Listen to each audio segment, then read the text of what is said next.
ఈసారి లోక్సభ ఎన్నికలు ఇద్దరు నాయకులకు అగ్ని పరీక్షనే. ఒకటి అసెంబ్లీ ఎన్నికల్లో ఓటమి నుంచి తేరుకొని విజయం సాధించి పార్టీని, పార్టీ నాయకత్వంలో ఉత్సాహాన్ని, ఊపును నింపి స్థానిక సంస్థల ఎన్నికలకు, ఎమ్మెల్సీ స్థానిక సంస్థల ఎన్నికలకు సమాయత్తం కావాల్సి ఉన్నది. రాబోయే 5 ఏళ్ల పాటు ఒక అద్భుతమైన పాత్ర బీఆర్ఎస్ పోషించబోతున్నది. నాయకత్వం చాలా దృఢంగా ఉన్నది, బలంగా ఉన్నదనే నమ్మకాన్ని కలిగించాల్సిన బాధ్యత కేసీఆర్ పైన ఉన్నది. ఇక అసెంబ్లీ ఎన్నికల్లో గెలిచిన తర్వాత సరే ఎన్ని సీట్లు వచ్చినాయి ఏమిటి అనే విషయం పక్కన పెడితే కనుక రేవంత్ రెడ్డి ఒక ఫ్రంట్ లైన్గా ఉండి ఆయన ఫేస్గానే ఎన్నికలకు వెళ్ళడం, ప్రజలు ఆయనను ఆశీర్వదించడం, ఇది ఎంత నిన్న మొన్న జరిగింది. ఇప్పుడు అసెంబ్లీ ఎన్నికలు గెలిచిన తర్వాత పార్లమెంటు ఎన్నికలు ఆయనకు పరీక్ష అయినాయి. ఈ పార్లమెంటు ఎన్నికల్లో ఎట్లా అయినా సరే గెలవాలి.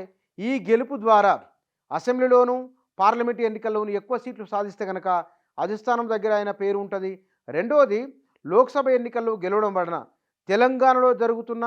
తెలంగాణలో 6 గ్యారంటీలకు సంబంధించిన అంశం జాతీయ స్థాయిలో కూడా ఇది వర్కౌట్ అయ్యింది అని చెప్పుకోవడానికి కూడా ఒక స్కోపు రేవంత్ రెడ్డికి ఉంటుంది. దీంతోపాటు ఆయన నాయకత్వం బలపడడానికి కూడా అవకాశం ఉంటుంది. ఈ ఇద్దరు నాయకులకు ఈ లోక్సభ ఎన్నికలు ఒక అగ్ని పరీక్షలాగానే మారినాయి. అందుకే అభ్యర్థుల ఎంపిక విషయంలో చాలా జాగ్రత్తగా వివరిస్తున్నారు. టికెట్లు ఆశించి భంగపడిన వారు అసెంబ్లీ ఎన్నికల్లో లేదా ఫలానా వారే గెలుస్తారన్న దానికి సంబంధించిన విస్తృతమైన సర్వేలు జరుగుతూ ఉన్నాయి.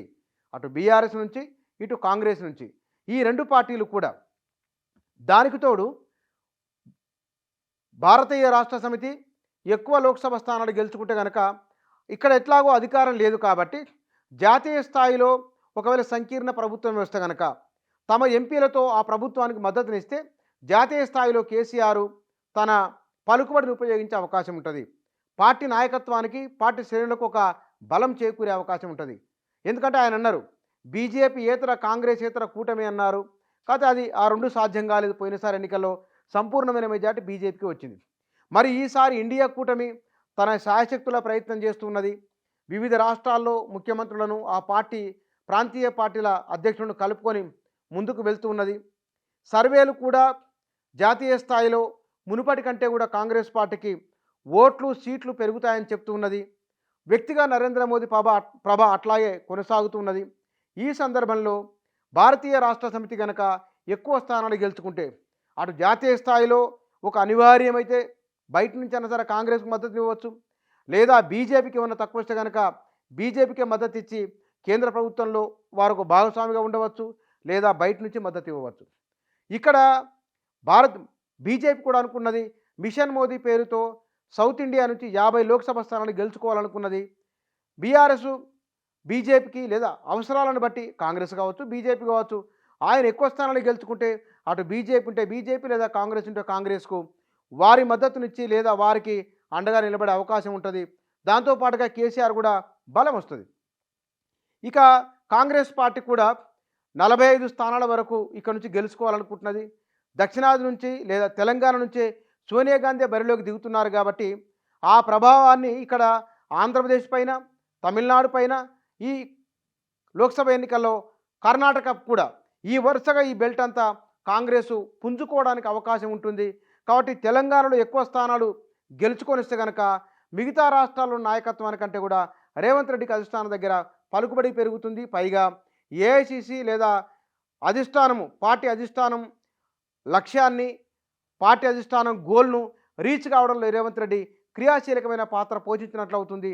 జాతీయ స్థాయిలో నేతలలో ఒకరిగా గుర్తింపు రావడం, జాతీయ స్థాయిలో రేవంత్ రెడ్డి కంటే ఒక ప్రత్యేకత వచ్చే అవకాశం కూడా ఉంటుంది. కాబట్టి ఇవన్నీ నిలుపుకొని ముందుకెళ్ళాలి. అన్నిటికంటే కూడా నాయకుల మధ్య సమన్వయం చేసుకొని టికెట్లు ఆశించి భంగపడిన వారిని బుజ్జగించి లేదా రేసు గుర్రాలు ఎవరో గుర్తించి బరిలోకి దించడం ఒక సవాలు రేవంత్ రెడ్డి ముందుంటే, రెండోది కార్యకర్తల్లో ఉన్న నిరాశ, నిస్పృహను పోగొట్టి వారిని మళ్ళీ ఎన్నికల బరిలో దించేందుకోసమై సమాయత్తం చేయాల్సిన ఇప్పుడున్న క్లిష్టతరమైన పని కూడా కేసీఆర్ పైనే ఉన్నది. ఎందుకంటే ఒక గ్రామ స్థాయిలో రూరల్ తెలంగాణలో బీఆర్ఎస్కు చాలా తక్కువ ఓట్లు వచ్చినాయి. మొత్తం ఈ 64 కాంగ్రెస్ గెలిచిన దగ్గర మెజార్టీని ఎక్కువ ఓట్లు వచ్చిన స్థానాలు ఎక్కువ ఉన్నాయి.